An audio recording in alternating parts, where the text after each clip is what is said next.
Hey, what's happening? Welcome back to the GM. I'm your guy, Boulanger. And up next, man, in this video, I have another team that I would like to see come get Lamar Jackson from the Baltimore Ravens. Not really because I want him to go, but I think it's time for him to go. And I think that if this team comes to get him, it would benefit Lamar Jackson greatly. And I think it would also benefit the Baltimore Ravens even more instantly than the Colts come to get the Baltimore Ravens. The Colts scenario would give the Baltimore Ravens a top four pick where they surely would have to get a quarterback, which would take 2 or 3 years to really get back into contention. This this move with the San Francisco 49ers, the team that I'm going to speak about, would be more instant and you could get back into competitiveness this year and really strongly in 2024. So let's get it. So you guys know I don't report a whole lot of news. I do report news, but not a whole lot. Typically, what we do is hear what we hear, make assessments, give our takes. Okay. And so my thought today comes from an article that I read about 3 or 4 days ago that talked about 3 ways that the San Francisco 49ers could, excuse me, attain Lamar Jackson. And so I read the article and I said, man, that'll never happen. Then the more and more I thought about it, I was like, man, that's a good that's a good package. That's a good scenario. So what I did, I took all 3 ways and I combined them into one way that this could happen. Now, this scenario would take the draft to happen. It would probably not even be to take place to after June 1st. But I think that certainly John Lynch and EDC could talk now, say, look, this is what we want to do. This is what's going to happen. This is what we want to put on the table for you guys. And I think it certainly could get done in principle, handshake and a wink. And then we'll be off to the races as soon as June 1st get here. So here's the scenario. The San Francisco 49ers would attain Lamar Jackson and a late round pick, maybe a fifth round pick in 2024 from the Baltimore Ravens for. Now, here's the names that were mentioned in this article, and I'm going to combine a couple of them together and add some picks. Nick Bosa, Christian McCaffrey, and Trey Lance. Now, on principle, there's some instant excitement when you hear Nick Bosa, Christian McCaffrey. Why? Because Christian McCaffrey mixed with Todd Monken would be an instant upgrade over JK and Gus Edwards. He's a better receiver than both.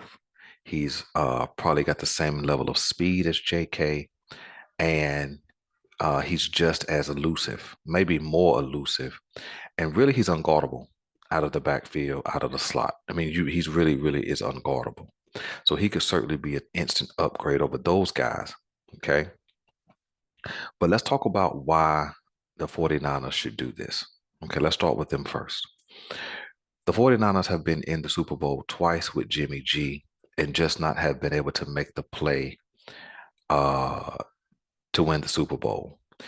They basically a Richard Sherman busted coverage away from winning the Super Bowl against the Kansas City Chiefs. And then this year, they trade for Christian McCaffrey, and they're rolling. They beating everybody. They look like favorites. Brock Purdy bust on the scene, and the last pick in the draft, and he has a lot of hype, and he's balling, but he gets hurt, just like every other San Francisco 49ers quarterback. They get hurt, okay, and their season was over. All right, and so what are they missing?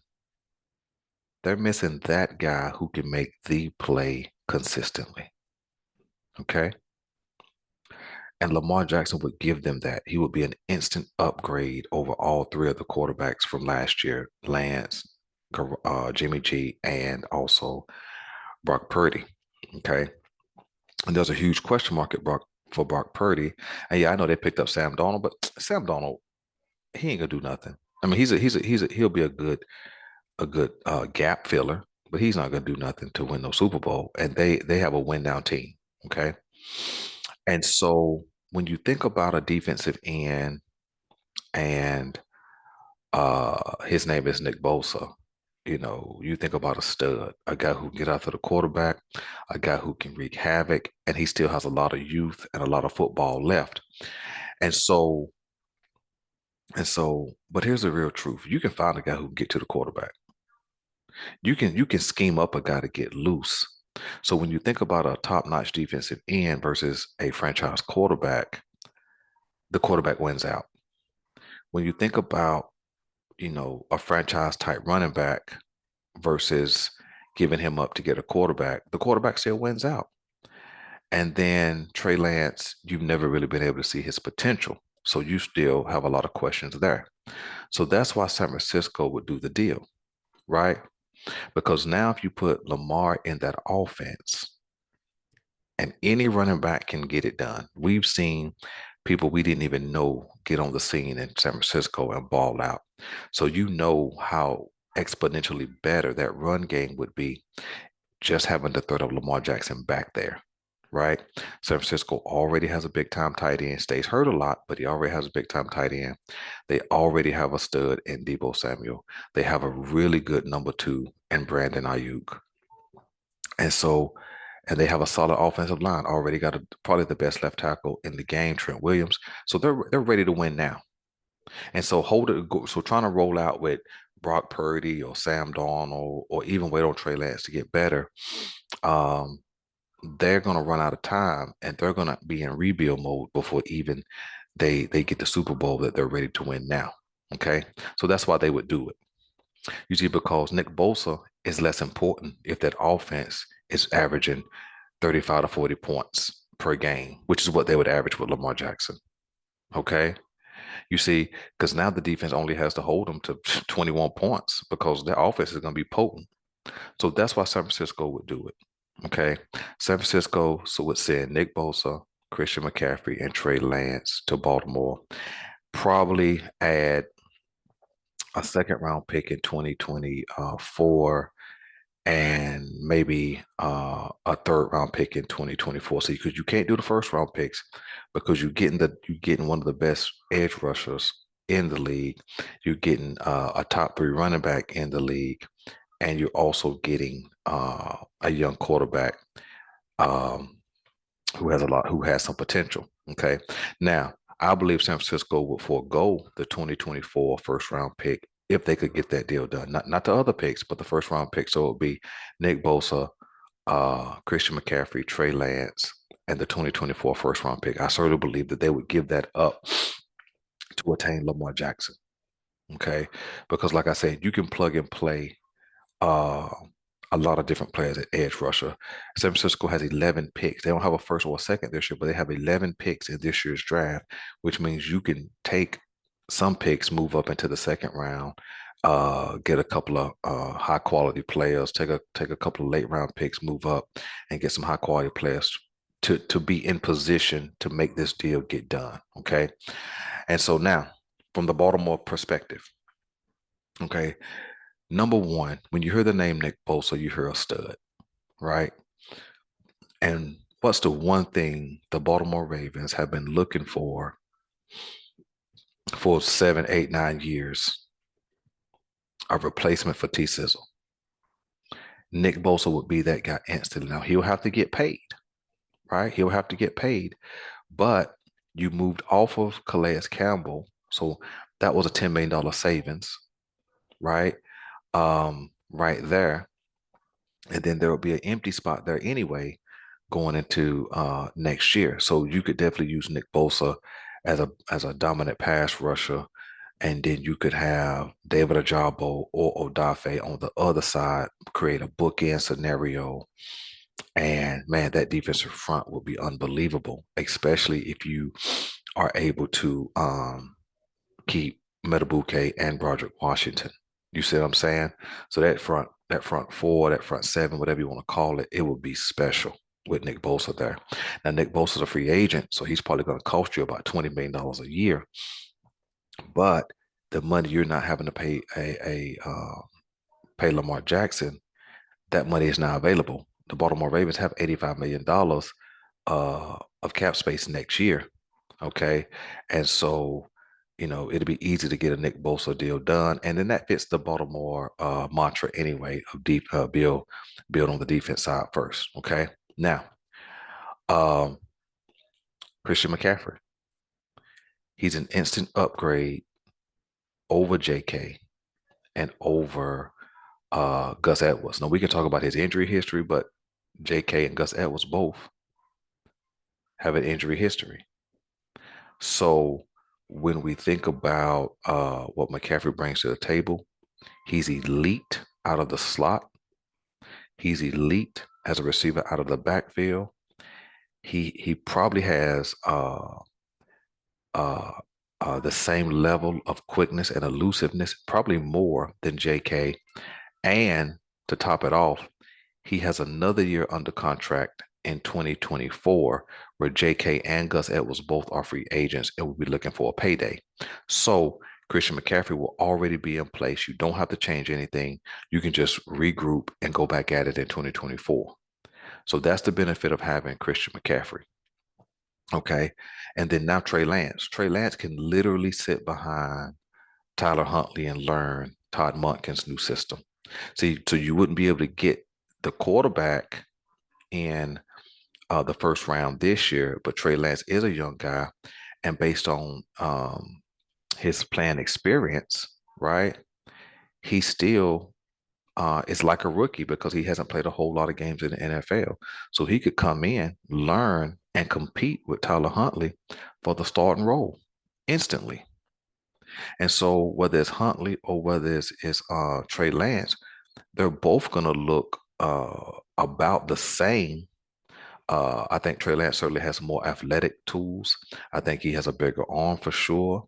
And he's overall more talented. So I think that by Trey Lance going to his third year, he's going to be exponentially cheaper than Lamar. Not better, just cheaper than Lamar. And he has an ability to start from scratch in a new city with a new organization. And he has a potential to take over the helm. And then you have until then the Ravens will have an opportunity to see what Trey Lance really is and what he isn't. And so Baltimore basically would hit reset. They save a ton of money under the cap, and San Francisco may throw in that first round pick versus a second and a third round pick. But I think it's a great opportunity for both, right? Baltimore gets the pass rusher they've been needing.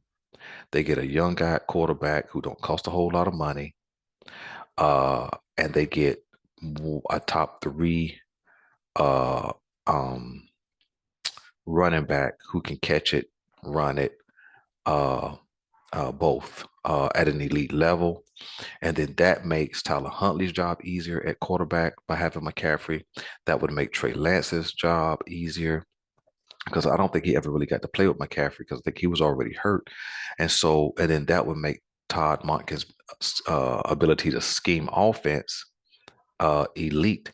And I think with adding those pieces, um, I think that Baltimore could be somewhat competitive for sure this year, but then, with some cap space next year, be able to add some pieces, some more weaponry, and be able to get back into playoff contention for sure. And then because they have two first round picks next year, if Trey Lance isn't that guy, they can certainly package those and move up and get a quarterback, or they could use them both. Get a top wide receiver and add whatever else they need to add. And so imagine, McCaffrey and Mark Andrews on the same offense, a healthy Rashad Bateman on the outside, and adding some kind of veteran receiver, no matter, so whether it's Trey Lance or if it was Tyler Huntley at quarterback, I think the offense would look better, not because Lamar's gone, but just simply because it's a new scheme. It's more diverse, it's more advanced than what Greg Roman ran. And I think both Lamar and Baltimore could just hit reset, man, and, shoot each other the deuces, you know, do the Partner of Ways, the I love yous, You know what I'm saying? Lamar will certainly, I think Lamar will always be a Raven to the fans, I believe, because he didn't do anything wrong to us. He's just having a contract dispute with the organization. And so, man, I think that move would be significant for the Baltimore Ravens, and they can get back to, fighting the good fight of football, so to speak. And also, I tell you, the benefit of having a Bosa, right? It's because David Ajabo has 3 years of a cheap contract. So Pam Bosa wouldn't be that big of a deal. Odafe still has 3 years of a cheap contract, and they may end up moving off of Odafe if Ajabo is the real deal. So then you, again, you still have a bookend type scenario. And so, and the one thing you're gonna need in the in the AFC North and AFC as a whole is somebody who can get after the quarterback. And Nick Bosa could definitely do that. So listen, man, that's my take, man. Let me know what you guys want me to know, man. If I'm crazy, if you guys think the deal that I propose is good, because I'm saying it's out there. So somebody else besides me is thinking it. Listen, man, I appreciate you guys, man, for checking us out. Hit the like button, hit subscribe, hit your notification bell to keep getting new content. I'm your guy Boulanger. This is the GM, and I'm out.